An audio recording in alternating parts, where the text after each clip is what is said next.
Hi friends, ನಾನು ನಿಮ್ಮ Nishchita. Welcome back to my channel. ಇವತ್ತಿನ ರೆಸಿಪಿ ಒಳಗೆ ವೆರಿ ಡಿಲಿಷಿಯಸ್ ಆಗಿ ಸಂಜೆ ಸ್ನ್ಯಾಕ್ ಅಂತ ಹೇಳಿ ಅವಲಕ್ಕಿ ಬಜ್ಜಿ ಮಾಡೋದನ್ನು ತೋರಿಸ್ತೀನಿ. ನಾನು 2 ಚಾನಲ್ ಅದಾವು. ಒಂದು ನಿಶ್ಚಿತ MS ವ್ಲಾಗ್ ಚಾನಲ್, ಇನ್ನೊಂದು ನಿಶ್ಚಿತ MS ತಿನಿಸು ಕಟ್ಟೆ ಚಾನಲ್. 2 ಚಾನಲ್ನು ಸಬ್ಸ್ಕ್ರೈಬ್ ಮಾಡ್ಕೊಂಡ ವೀಡಿಯೋಸ್ನ ನೋಡಿರಿ, ಶೇರ್ ಮಾಡಿರಿ, ಲೈಕ್ ಮಾಡಿರಿ. ಬರ್ರಿ ವಿಡಿಯೋ ಸ್ಟಾರ್ಟ್ ಮಾಡೋಣಂತ.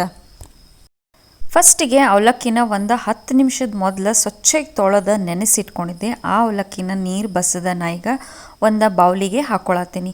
ಇವು 10 ನಿಮಿಷ ನೆನೆದ್ವು ಅಂತಂದ್ರೆ ಬಜ್ಜಿ ಚಲೋತ್ನಂಗೆ ಬರ್ತಾವೆ. ನೆಕ್ಸ್ಟಿಗೆ ಇವನ್ನ ನಾವು ಸ್ಮ್ಯಾಶ್ ಮಾಡ್ಕೊಳ್ಳೋಣಂತ. ನೀವು ಸ್ಮ್ಯಾಶರ್ ಹೆಲ್ಪ್ಲೇನಾದರೂ ಸ್ಮ್ಯಾಶ್ ಮಾಡ್ಕೋದು ಅಥವಾ ಕೈಲೇನಾದರೂ ಸ್ಮ್ಯಾಶ್ ಮಾಡ್ಕೋಬೋದು. ಕಂಪ್ಲೀಟಾಗಿ ಅವಲಕ್ಕಿ ಕಾಳು ಉಳಿಲಂಗೆ ಕಂಪ್ಲೀಟ್ ಅವ ಮೆತ್ತಗೆ ಆಗಬೇಕು, ಮಿಜ್ಜಿಗತ್ತೆ ಅಷ್ಟು ಇದನ್ನು ಸ್ಮ್ಯಾಶ್ ಮಾಡ್ಕೊಳ್ಳೋಣ. ನೋಡಿರಿ, ಈಗ ಇದು ಪರ್ಫೆಕ್ಟ್ ಕನ್ಸಿಸ್ಟೆನ್ಸಿ ಐತಿ. ಬರ್ರಿ ನೆಕ್ಸ್ಟ್ ಪ್ರೊಸೆಸ್ ಮಾಡೋಣಂತ. ಒಂದು ಬೌಲಿಗೆ 4 ಉಳ್ಳಾಗಡ್ಡಿನ ಉದ್ದುದಕ್ಕೆ ಹೆಚ್ಚಿ ನಾನು ತೊಗೊಂಡಿನಿ. ಕ್ವಾಂಟಿಟಿ ಅವಲಕ್ಕಿಗಿಂತ ಉಳ್ಳಾಗಡ್ಡಿದ ಕ್ವಾಂಟಿಟಿ ಜಾಸ್ತಿ ಇರಬೇಕು. ಸೊ ನೆಕ್ಸ್ಟ್ ಈಗ ನಾನು ಇದಕ್ಕೆ ಕರಿಬೇವು ಕೊತ್ತಂಬರಿನ ಸಣ್ಣದಾಗಿ ಹೆಚ್ಚಿ ಹಾಕ್ಕೊಳತ್ತೀನಿ. ಈಗ ಇದಕ್ಕೆ ನಾನು 1 ಚಮಚದಷ್ಟು ಜೀರಿಗೆ ಹಾಕ್ಕೊಳತ್ತೀನಿ. ನೀವು ಜೀರಿಗೆ ಪುಡಿನಾದರೂ ಹಾಕೋಬೋದು. ಇನ್ನೊಂದು ಏನಂದ್ರೆ, ಒಂದು ಸೈಡ ಗ್ಯಾಸ್ ಮೇಲೆ ನಾನು ಎಣ್ಣೆ ಕಾಯಿಸ್ಕೊಳಕಿಟ್ಟಿನಿ, ಈ ಸೈಡ ಬಜ್ಜಿಗೆ ರೆಡಿ ಮಾಡ್ಕೊಳತ್ತೀನಿ. ನೆಕ್ಸ್ಟ್ ಒಂದು ಅರ್ಧ ಚಮಚದಷ್ಟು ಅಜ್ವಾಯಿನ ಹಾಕ್ಕೊಂಡೇನಿ. ಒಂದು 2 ಚಿಟಿಕೆಯಷ್ಟು ಇದಕ್ಕೆ ನಾವು ಇಂಗನ್ನ ಹಾಕ್ಕೊಳ್ಳೋಣಂತ. ಸೊ ನೆಕ್ಸ್ಟ್ ನಾ ಇದಕ್ಕೆ ಒಂದು 2 ಚಮಚದಷ್ಟು ಒಣ ಖಾರ ಪುಡಿ ಹಾಕ್ಕೊಳತ್ತೀನಿ. ನೀವು ಟೇಸ್ಟ್ನ ನೋಡಿಕೊಂಡು ಖಾರನ ಹಾಕೋರಿ. ನೆಕ್ಸ್ಟ್ ಈಗ ಇದಕ್ಕೆ ಒಂದು 2 ಚಿಟಿಕೆಯಷ್ಟು ನಾನು ಸೋಡಾ ಹಾಕ್ಕೊಳತ್ತೀನಿ. ಆಮೇಲೆ ಟೇಸ್ಟ್ನ ನೋಡಿಕೊಂಡು ನೀವು ಇದಕ್ಕೆ ಸಾಲ್ಟನ್ನ ಹಾಕೋರಿ. ಸೊ ಈಗ ನೆಕ್ಸ್ಟ್ ಚಲೋತ್ನಂಗೆ ಕಾದಂಥ ಒಂದು 2 ಸೌಟ ಇದಕ್ಕೆ ಕಾದಿರೋ ಎಣ್ಣೆನ ಹಾಕ್ಕೊಳ್ಳೋಣಂತ. ಸೊ ಎಣ್ಣೆ ಹಾಕಿದ ಮೇಲೆ ಇದು ಉಳ್ಳಾಗಡ್ಡಿ ಜೊತೆ ಮಸಾಲೆ ಎಲ್ಲ ಕಂಪ್ಲೀಟಾಗಿ ಮಿಕ್ಸ್ ಆಗೋ ಮಟ್ಟ ಚಲೋತ್ನಂಗೆ ಮಿಕ್ಸ್ ಮಾಡೋಣಂತ. ಸ್ವಲ್ಪ ಇದನ್ನು ಪ್ರೆಸ್ ಮಾಡಿ ಮಿಕ್ಸ್ ಮಾಡಿರಿ, ಅಂದ್ರೆ ಉಳ್ಳಾಗಡ್ಡಿ ಒಳಗಿಂದ ನೀರು ಬಿಡ್ತೈತಿ. ಉಳ್ಳಾಗಡ್ಡಿ ಒಳಗಿನ ನೀರು ಬಿಟ್ಟಾಗನ ಇದ್ರದ್ದು ಒರಿಜಿನಲ್ ಟೇಸ್ಟ್ ಬರ್ತೈತಿ. ಅವಲಕ್ಕಿ ಜೊತೆ ಮಿಕ್ಸ್ ಮಾಡಿದಾಗ ಭಾರಿ ಮಸ್ತ್ ಅಂದ್ರೆ ಮಸ್ತ್ ಆಗ್ತಾವೆ ಬಜ್ಜಿ. ಬರೀ ಈಗ ಇದನ್ನು ಚಲೋತ್ನಂಗೆ ಮಿಕ್ಸ್ ಮಾಡ್ಕೊಳ್ಳೋಣಂತ. ಈಗ ಇದಕ್ಕೆ ನಾವು ಮೊದಲು ನೆನೆಸಿ ಸ್ಮ್ಯಾಶ್ ಮಾಡಿ ಇಟ್ಕೊಂಡಂಥ ಅವಲಕ್ಕಿನ ಹಾಕ್ಕೊಳ್ಳೋಣ.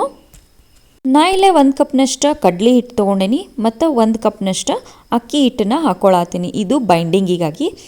ನಿಮ್ಗೆ ಕಡ್ಲಿ ಹಿಟ್ಟು ಬೇಕಾದ್ರೆ ಜಾಸ್ತಿನೂ ಹಾಕೋಬೋದು. ಇದಕ್ಕೆ ನೀರಿನ ನೆಸಸರಿ ಇಲ್ಲ. ಉಳ್ಳಾಗಡ್ಡಿ ಮತ್ತು ಅವಲಕ್ಕಿ ಒಳಗಿನ ನೀರು ಇದಕ್ಕೆ ಸಾಕಾಗ್ತತಿ. ಮತ್ತು ನಿಮ್ಗೆ ಬೇಕಿದ್ರೆ ಸ್ವಲ್ಪ ನೀರು ಹಾಕ್ಕೊಂಡು ಇದನ್ನು ಚಲೋತ್ನಂಗೆ ಮಿಕ್ಸ್ ಮಾಡ್ಕೊರಿ. ಬರೀ ಮಿಕ್ಸ್ ಮಾಡ್ಕೊಂಡು ಬಜ್ಜಿನ ಬಿಟ್ಕೊಳ್ಳೋಣಂತ. ಎಣ್ಣೆನ ಚಲೋತ್ನಂಗೆ ಕಾಯಿಸ್ಕೊಂಡು ನಾನು ಬಜ್ಜಿನ ಬಿಟ್ಕೊಳಕತ್ತೀನಿ. ಬಜ್ಜಿ ಬಿಟ್ಕೊಳ್ಳೋ ಮುಂದೆ ಗ್ಯಾಸ್ ಫ್ಲೇಮ್ನ ಫುಲ್ ಹೈ ಇಟ್ಕೊಂಡೇನಿ ಮತ್ತು ಕರಿಯೋದು ಕೂಡ ಹೈ ಫ್ಲೇಮ್ನಾಗ ನಾನು ಕರಿತೀನಿ. ಎಲ್ಲ ಬಜ್ಜಿ ಬಿಟ್ಕೊಂಡ್ಮೇಲೆ ಸಡನ್ನಾಗಿ ಅವನ್ನ ಹೊಳ್ಸಕ್ಕೆ ಹೋಗಬೇಡ್ರಿ. ಮ್ಯಾಲೇನು ಬಬಲ್ಸ್ ಬರತ್ತಲ್ಲ, ಅದೆಲ್ಲ ಬಬಲ್ಸ್ ಬರೋದು ಸ್ಟಾಪ್ ಆದಮೇಲೆ ಇವನ್ನ ಹೊಳಿಸ್ಕೊಂಡು ಗೋಲ್ಡನ್ ಬ್ರೌನ್ ಆಗೋ ಮಟ್ಟ ಹೈ ಫ್ಲೇಮ್ನಾಗ ಕರ್ಕೊಳ್ಳೋಣಂತ. ನೀವು ಸಡನ್ನಾಗಿ ಹೊಳಿಸಿದ್ರಿ ಅಂದ್ರೆ ಬಜ್ಜಿ ಒಡೆದು ಬಿಡ್ತಾವೆ. ಸೊ ಬರ್ರಿ ಕರ್ಕೊಳ್ಳೋಣಂತ. ನಾನು ಮಾಡಿದಂಥ ಅವಲಕ್ಕಿ ಬಜ್ಜಿ ಡೀಪ್ ಫ್ರೈ ಆಗಿ ರೆಡಿ ಆಗ್ಯಾವ ನೋಡ್ರಿ. ನೀವು ಮನೆ ಒಳಗೆ ಮಾಡಿರಿ, ಹೆಂಗಿತ್ತು ಅಂತೇಳಿ ನಂಗೆ ಕಮೆಂಟ್ಸ್ನಾಗ ತಿಳಿಸ್ರಿ.